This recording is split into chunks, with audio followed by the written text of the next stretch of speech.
Bem-vinda aqui ao programa Fórum 11h30. Vamos lá, tem muito assunto, né, para conversar. Obrigada, Adri. Tem. Parabéns pela Infelizmente. Muito assunto ruim também, muita coisa boa, mas muita coisa ruim também.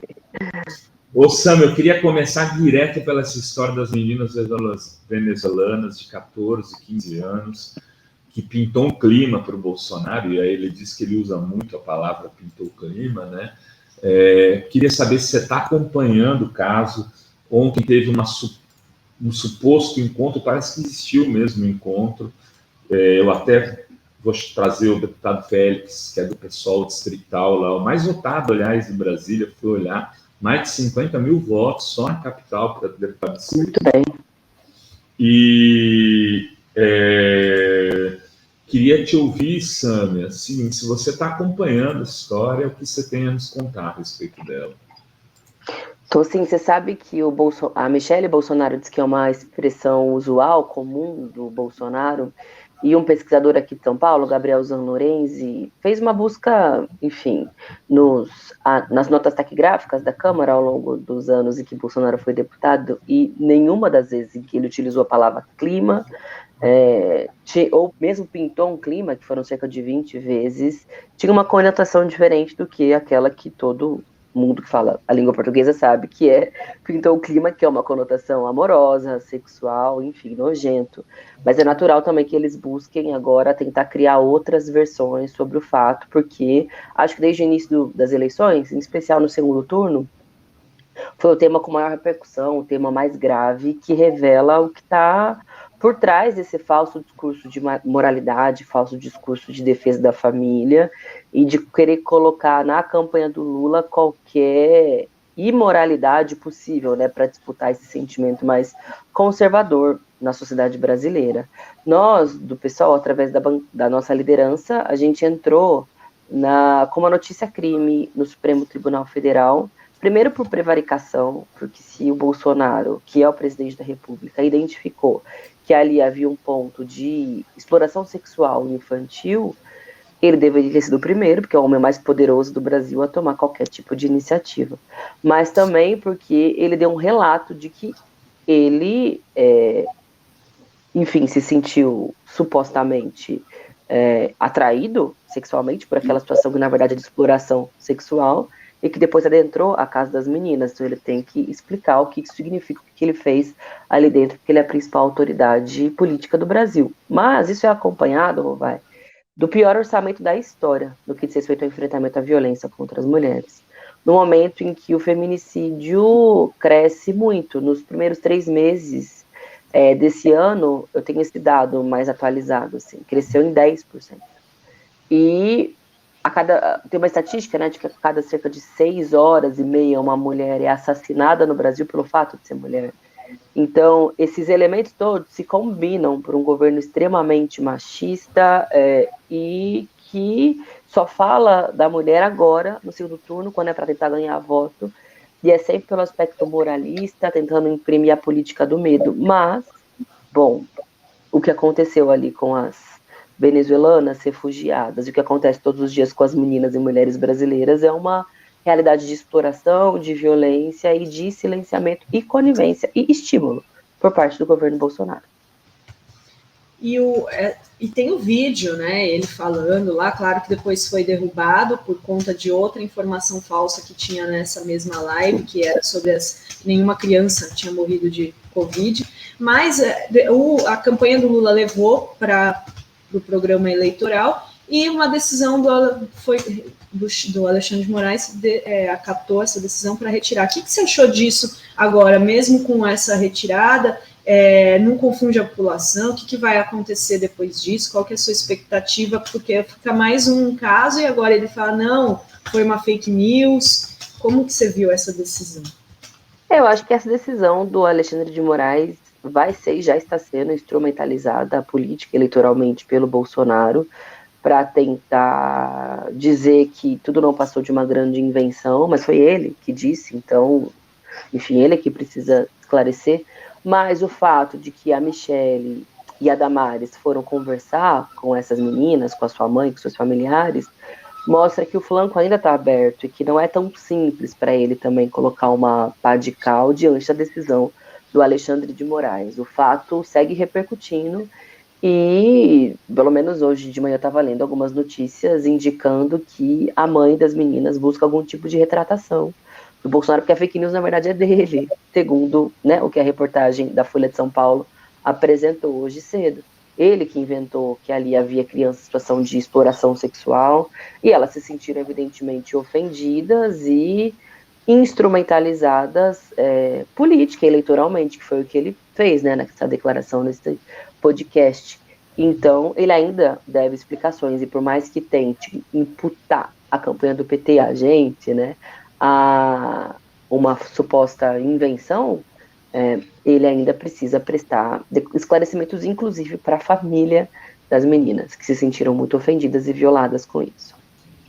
A história toda é muito estranha, né, Sandra? Porque ele fala na sexta-feira passada, no podcast lá, Rubro Negro, alguma coisa assim, que ele teria visitado, estaria passeando de moto, como ele passeia mesmo, ele anda de moto, ele anda de jegue, ele anda disso e daquilo, e aí passou nessa comunidade de São Sebastião, viu umas meninas bonitinhas, bem arrumadas, né, 14, 15 anos, pintou o clima, e ele foi ver, eram todas parecidas, eram venezuelanas.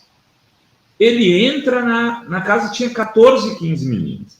Bom, então, esta casa não é a mesma da CNN, da matéria da CNN, que essa tia e essa mãe estão sendo pressionadas pela Damares. Eu acho que isso é o primeiro ponto que a gente deve discutir, porque não tinha 14, 15 crianças.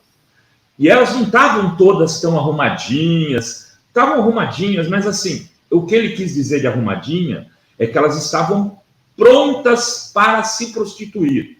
Vamos deixar bem claro, porque depois de um outro podcast gravado antes, ele fala isso claramente, que elas estavam ali se arrumando para um programa, porque o cara fala, para fazer programa, e ele fala, olha, para fazer programa, tá ok? Era isso mesmo. Ele confirma a frase do apresentador no podcast anterior. Então... Só uma observação, Rovai, e ainda que não é a mesma cena, totalmente concordo com você, e ainda que fosse, veja só, ele então tá supostamente expondo essas duas meninas que estão em situação de extrema vulnerabilidade e de exploração sexual num programa da CNN, ele tá expondo essas... Nada bate, é uma grande invenção de fato, a cena não é a mesma do relato, e caso fosse, ele estaria ali cometendo também um crime, expondo essas meninas e prevaricando ao vivo, para quem quisesse ver. Só tem duas possibilidades, Sâmia, na minha opinião, queria até te ouvir também. Ou ele tem inventado toda essa história, que é da prática comum do universo dele, né? Então ele inventou essa história das meninas venezuelanas, como eles inventam a história de que os caras não trazem cachorro de lá porque comem no caminho, comem lá, não tem cachorro, não tem gato. Ou existe um outro lugar, uma outra casa, com algumas meninas que ele conheceu, que ele visitou e que ele não denunciou e não investigou. Esta casa dessa mãe, dessa tia, essa não bate as histórias. Eu acho que as duas versões são possíveis, viu, Renato? Pode tanto ter sido uma grande invenção para tentar seguir mobilizando esse sentimento mais conservador do medo e do grande salvador da pátria, super preocupado com a situação de exploração sexual das nossas jovens e das jovens venezuelanas. E aí ele escorregou com a frase pintou o clima porque ele é assim mesmo. Ou pode ser que aconteça casos assim, que ele conheça, que ele faça parte, mas que nunca representou, nunca fez o seu papel como presidente da República. Nas duas hipóteses, ele está bastante complicado, ele está bastante ferrado, do meu ponto de vista, porque nas duas ele precisa se explicar, porque as duas são absurdas e não competem com o cargo de presidente da República, ainda mais alguém que está precisando correr atrás de voto, né, no segundo turno, porque ele está atrás, é importante dizer, a situação é complexa, mas ele que precisa se explicar. Desculpa te interromper, mas que imagina. Eu sentar nisso mesmo. Aí vem o veredito lá, a decisão do Alexandre, cara. que fala assim, não tem uma descontextualização. É o que você acabou de falar. O que a gente pode fazer contra isso? A gente pode fazer algo? A coligação entrou, né, com um pedido de, com recurso para tentar rever essa definição, mas ela já foi feita, ela é imediata, já foi retirada do ar. Dá para seguir atuando sobre esse tema de outras formas, como nós fizemos, por exemplo, com a notícia crime. Eu sei que outros parlamentares, autoridades, entidades fizeram o mesmo, e a própria imprensa tem o papel, a militância, enfim, de seguir explorando. Mas é lamentável mesmo que a campanha oficial, né, daquela que passa na TV, etc., e o próprio Lula não possam falar sobre o assunto, porque foi o próprio Bolsonaro que disse: se há alguma fake news e alguma distorção ou descontextualização, quem fez foi o próprio Bolsonaro, não foi a campanha do presidente Lula. Mas, enfim, também é parte das disputas que se dá muitas vezes no judiciário, que tem consequências políticas evidentes. E você acha que nessa disputa tem o dedo do Partido Militar, Sandra? Porque eu vou querer entrar no outro tema com você aqui, né? Eu vou falar no Fala do Vai, já até antecipava esse suposto atentado ao Tarcísio de ontem. Nossa, que absurdo isso. Então, aí eu te pergunto, a decisão do Alexandre, que é assim, completamente fora do padrão das decisões dele nos últimos tempos, com a decisão dele, o texto é muito duro, né? Dizendo que houve uma descontextualização, aproveitamento eleitoral, etc. Cara, tá na íntegra. E agora, esse suposto atentado ao Tarcísio de ontem, você acha que o Partido Militar está agindo nas sombras? Rova, eu acho que a decisão do Alexandre, além do efeito político e eleitoral que ela acaba tendo, ela também confunde um pouco a base bolsonarista. Não sei se é isso que ele está pensando, é só uma análise minha. Confunde porque o tempo todo, há 4 anos, o Alexandre de Moraes é pintado como um grande operador por eles, né? Que está ali para atacar o Bolsonaro, a sua família, para ser autoritário, utilizar o seu poder e a legislação ao seu bel prazer para impedir que as forças do bem continuem atuando. Agora ele teve uma decisão oposta a essa avaliação deles e num momento muito oportuno. Então, acho que pode gerar alguma confusão, e aí eles se veem obrigados a reivindicar o Alexandre de Moraes, a reivindicar as decisões do Supremo. Não sei se também tem a ver com tudo suposições, coisas que eu ouvi nos últimos dias.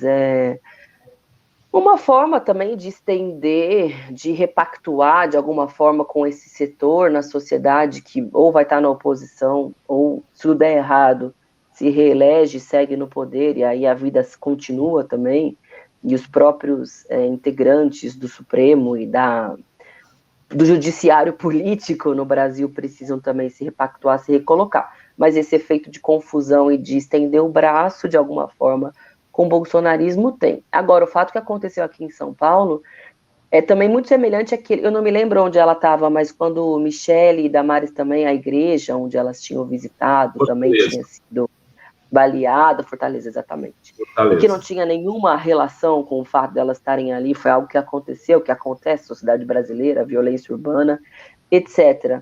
É uma tentativa de simular a facada de 2018, né, de se colocarem como os grandes alvos de uma imensa conspiração do mal, violenta, que quer impedir que eles sigam fazendo para eles um bom trabalho.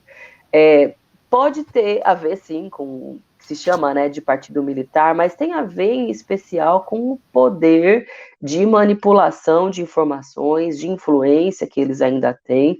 São supostos outsiders que, sim, adaptaram muito bem a lógica do poder, a da política institucional, que utilizam muito bem a máquina política e a máquina paralela que eles criam das fake news, dos robôs, da disseminação de informação e da capacidade de coesionamento muito rápido de uma linha política de toda a sua tropa militante para tentar agora, aos 45 do segundo tempo, correr atrás do prejuízo, porque estão atrás nas pesquisas, que eles estão querendo criminalizar, mas estão atrás efetivamente nos votos, né? Foi aquilo que o primeiro turno indicou, que pela primeira vez na história o atual presidente não ficou em primeiro lugar no primeiro turno. Então, mais do que uma atuação do Partido Militar, é uma tentativa de realinhamento do poder que ainda lhes resta para que eles tentem modificar o resultado eleitoral. E vão seguir atuando assim, viu? Vai, acho que passando as eleições... Bom, a gente sabe disso, que não vai ser tão simples, né? Não vão aceitar o resultado, vai ser toda uma luta para que o Lula possa tomar posse, não no sentido de que as instituições vão trabalhar contra isso, mas que vão botar essa tropa neofascista para tentar gerar tumulto, desconfiança. Vai ser é isso, ainda mais agora os seus opositores, né, futuros de extrema direita, com 20 bilhões do orçamento na mão, podem ser oposição sem depender, né, do governo para ter o seu espaço, o seu dinheiro, o seu poder. Então a luta vai ser grande. A gente está vendo um último grito, eu acho, dos desesperados. Espero que assim seja. Mas os caras vão tentar se reerguer e vão fazer da pior forma possível, né? Muito bem. Sâmia, você considera, então, que essa é uma eleição muito difícil? Ainda está muito difícil. Eles ainda vão lutar até o último segundo para não perder, né? E você acha que esses indícios do Tarcísio de ontem, da Michelle, podem chamar atenção para fatos semelhantes, podem levar a gente a pensar que fatos semelhantes podem vir a ocorrer para desestabilizar a eleição nos próximos 15 dias? Olha, eu acho que eles, primeiro, mostram uma capacidade, uma resiliência muito grande. São combatentes ao seu modo, entendeu? Vão atrás, inventam, fazem de tudo, é diário, eles pautam as eleições, pautam o debate público, vão coesionando a base. Talvez o erro deles é que não consigam ainda ampliar. Estão pregando para convertido, estão coesionando a base, estão organizando a tropa, mas não vejo ainda por onde tentar disputar os indecisos, as abstenções, nulos e brancos, etc. Por enquanto, mas estão insistindo, estão batalhando para isso. E acho, sim, vai uma eleição difícil e ainda vai seguir ter desdobramento também de instabilidade. Eles mostraram uma capacidade que talvez falte, às vezes, para a gente mesmo, de mobilização forte, massiva, rápida e de coesionamento de uma linha política. Então, assim, em pouco tempo, são milhões de pessoas reproduzindo o mesmo discurso, porque se organizam através das redes, dos grupos de WhatsApp, eles têm lideranças, porta-vozes, que têm essa capacidade de disseminação. Claro, tem instrumentos de manipulação, tem muito dinheiro, tem a máquina envolvida, tem muita coisa, além desses empresários todos, né, que os financiam e os amparam, que faz diferença. Mas acho, sim, que vão seguir sendo combatentes ao seu modo, seja no parlamento, com uma tropa significativa que eles elegeram, mas também ruas e redes, que é por onde eles sabem atuar bem também. Muito bem. Serão 12 dias muito tensos, né, ainda. E a gente estava falando antes de você chegar sobre a questão dos debates. Tinham vários internautas perguntando se o Lula não deveria ir aos debates. Queria sua opinião sobre essa questão. Qual o impacto dos debates nessa reta final? O que você achou desse debate de domingo da Band? Olha, eu acho que o Lula é um melhor debatedor do que o Bolsonaro. Acho que, bom, quem sou eu para dizer isso? Mas ele fala muito bem, é evidente, ele argumenta muito bem. Eu só humildemente acho que ele deve ser mais ofensivo no que diz respeito ao tema da corrupção, porque é por onde o Bolsonaro tenta enfraquecê-lo, e foi um pouco onde talvez ele não tenha ganhado a totalidade do debate nesse último, da Band. Ficou muito na defensiva, gastou bastante tempo nisso, mas o Bolsonaro é um prato cheio de escândalos e de histórias mal contadas, de ex-ministro que foi preso, de rachadinha, de compra de dinheiro com dinheiro vivo, de imóveis, o próprio orçamento secreto, que é algo absolutamente escandaloso, que é a base de apoio, que por mais que ele diga que não sabe para onde vai o dinheiro, ele sabe a finalidade disso, que é apoiá-lo, é garantir que nenhum pedido de impeachment vá adiante. Então, acho que é mais nisso, assim, do Lula talvez ir mais para a ofensiva nesses temas relativos à corrupção. Mas acho que é importante, sim, participar dos debates, porque se ainda há indecisos, vendo ali, contrastando, os dois já têm experiência como presidentes da República. São gestões muitíssimo diferentes, principalmente para aquela população que mais importa para um gestor, que deveria mais importar, que é a população mais pobre. E o Lula tem muita história e experiência, né, para tentar implementar políticas que modifiquem a realidade dessas pessoas.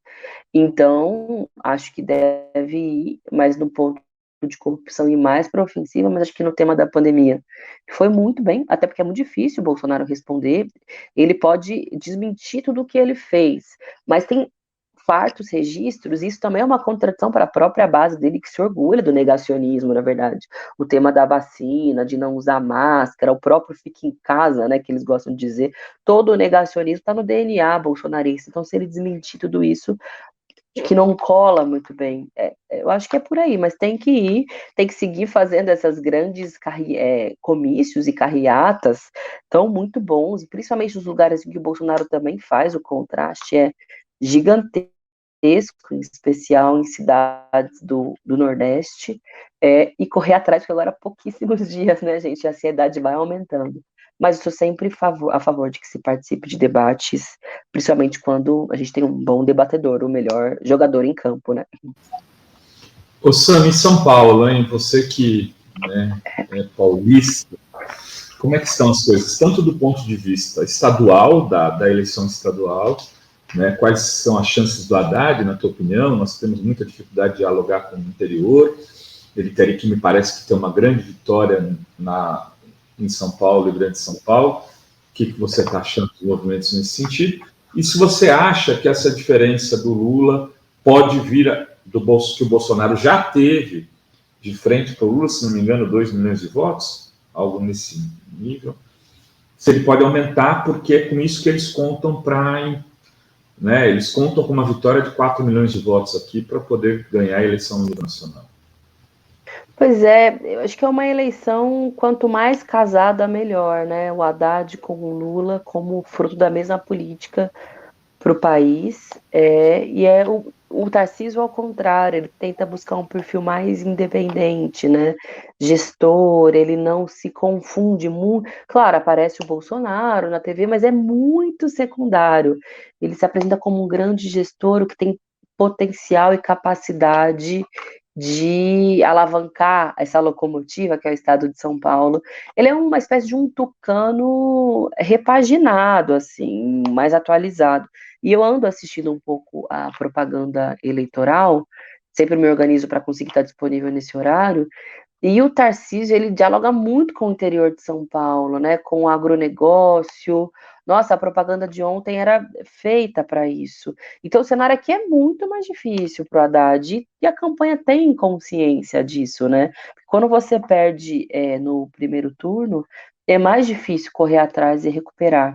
Agora, também não é simples para o Bolsonaro reverter a situação aqui no estado de São Paulo, porque os desafios que mais importam para a população brasileira, que são as condições materiais, o preço dos alimentos, os subempregos, o alto custo de vida, a fome, a miséria, atingem em cheio os grandes centros urbanos.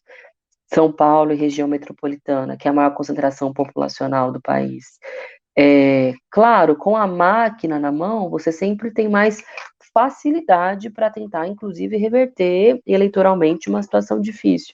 Mas a realidade material, concreta do povo, não facilita. No que ele está apostando? Eu tive essa sensação no último debate. Ele se colar no Tarcísio para tentar avançar em São Paulo. Como o Tarcísio foi muito bem e está bem, né, no interior, está se apresentando como uma espécie de um tucano renovado, eu acho que é por aí que ele está tentando ampliar os votos, ampliar o apoio e a simpatia do povo paulistano.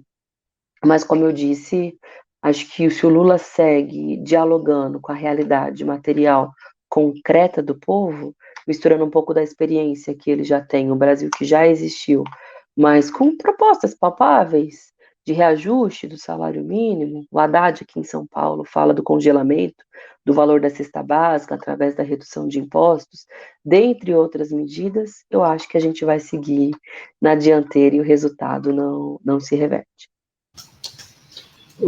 Sandra, você acha que o Rodrigo está colocando a máquina a favor do Bolsonaro, do Tarcísio? Você tem sentido isso? Ou ele fez aquela declaração ali e foi para casa assistir série?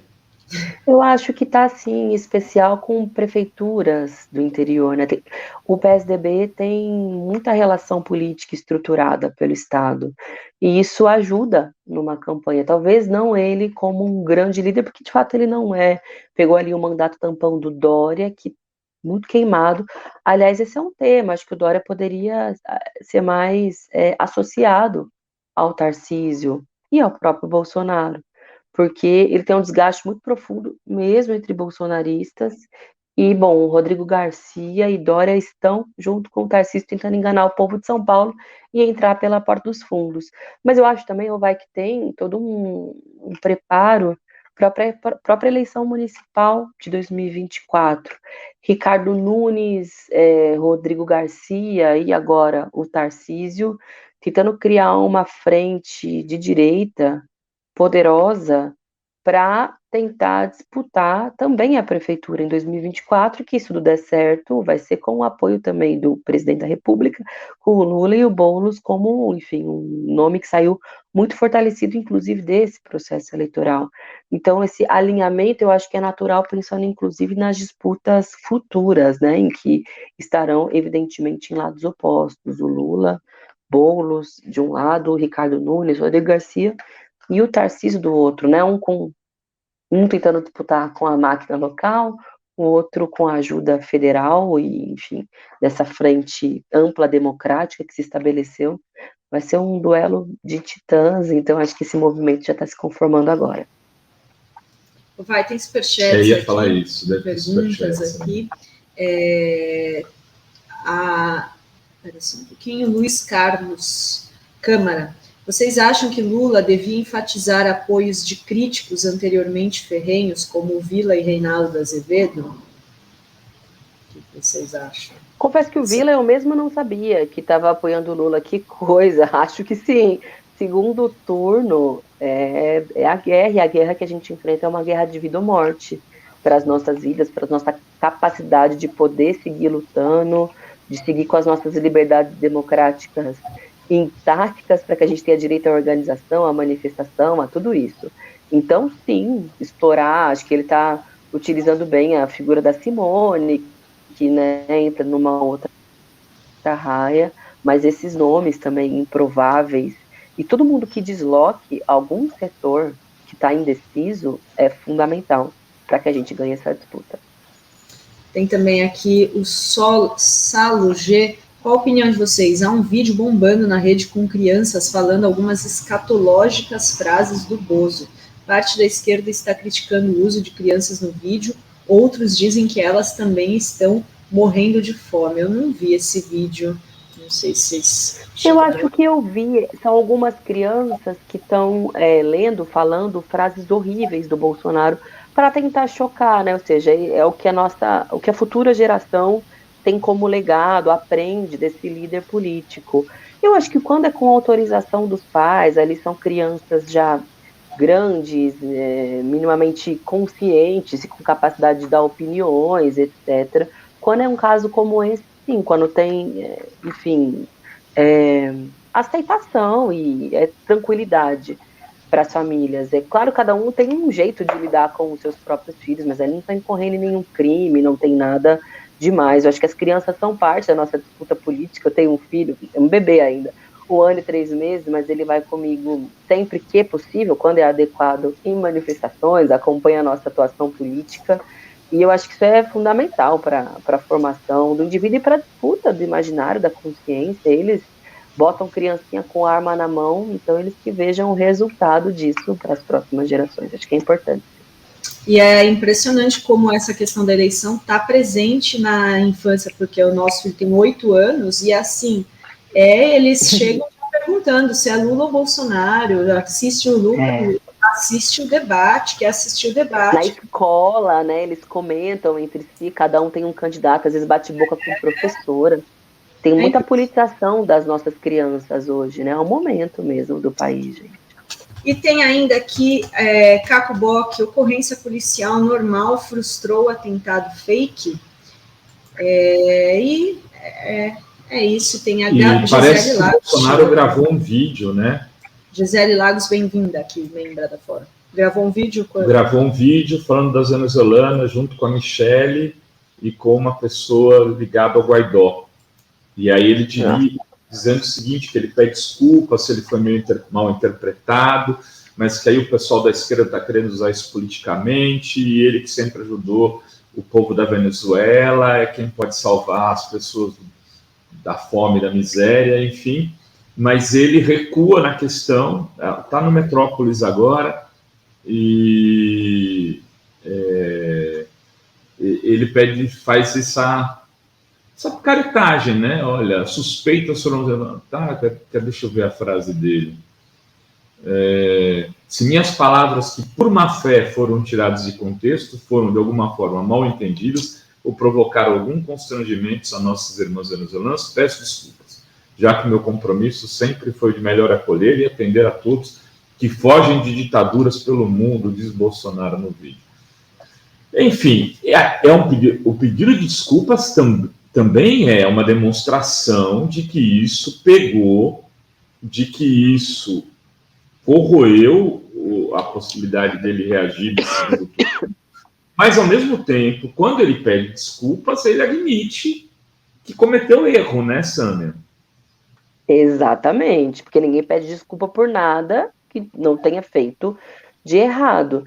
E tenta isso, recua, pede desculpa, mas tenta extrair um novo saldo político, pegando o tema da Venezuela, já se relacionando com os golpistas ligados ao Guaidó. Então, assim, eles não param também, né, de tentar criar novos fatos, se reconstruir, seguir mobilizando a sua base fanática, que muito provavelmente dentro de meia hora, uma hora, vai repercutir a linha que ele baixou nesse vídeo, e aí a coisa vai ser pautada dessa forma ao longo do dia. Mas por isso também que a gente não pode recuar. Ele está tendo uma nova capacidade de reconstrução sobre o tema, mas é isso que você disse, se pediu desculpas é porque errou, e se errou como presidente da República, precisa ser responsabilizado. Agora, de novo, é má fé da esquerda, ditadura, sempre com o mesmo papo. Mas, Adri, é o que sobrou, né? Eu até queria chamar o Bruno Tortua para subir na jangada, dar um oi para a Sâmia e liberar a Sâmia também, né? Porque ela deve estar com o Hugo ali do lado. Daqui a pouquinho eu vou lá atender ele. Sim, ele acabou de voltar da brinquedoteca, a cuidadora dele. Chegou com ele, eu ouvi a vozinha, e agora é a hora que ele quer a mamãe. Quando eu trabalho em casa, é assim. Eu estava fazendo um debate na CNN com um bolsonarista, foi muito engraçado, ele começou a chorar no meio, assim, eu me desconcentrei completamente, mas seguimos, essa é um pouco a nossa vida, né, gente, vamos lá, tem jeito não. Você ainda está amamentando, Sâmia? Ainda tô, eu achei que durante a campanha eu fosse parar, mas não, na verdade aumentou, porque eu ficava o dia inteiro fora de casa, e ele morria de saudade quando eu voltava, então aí se agarrava em mim. Mas tá tudo de boa, ele tá um menino bonzinho, 1 ano e 4 meses, quase, voando. E enfrentou essa eleição junto com a gente, o pai e a mãe, longe, sendo candidatos. Pois é, né? E agora tá melhor um pouquinho. Estados diferentes, né? O que é mais louco. Pois é, mas passamos, foi rapidinho, mas estamos na luta no segundo turno, aí ele vai um pouco nas atividades com a gente quando é possível. Oi, Bruno, tudo bom? Oi, Sâmia, tudo bem? Beleza, bom, e você? Parabéns, viu, pela reeleição. Obrigada, muito obrigada. Estamos aí, firmes na luta agora. Para nós, gente. Para nós, o negócio vai ser louco. Vai. O bagulho é louco, mano. Valeu, Sâmia. Muito obrigado. Obrigada, gente. Um beijo para vocês. Tchau, tchau. Até a próxima.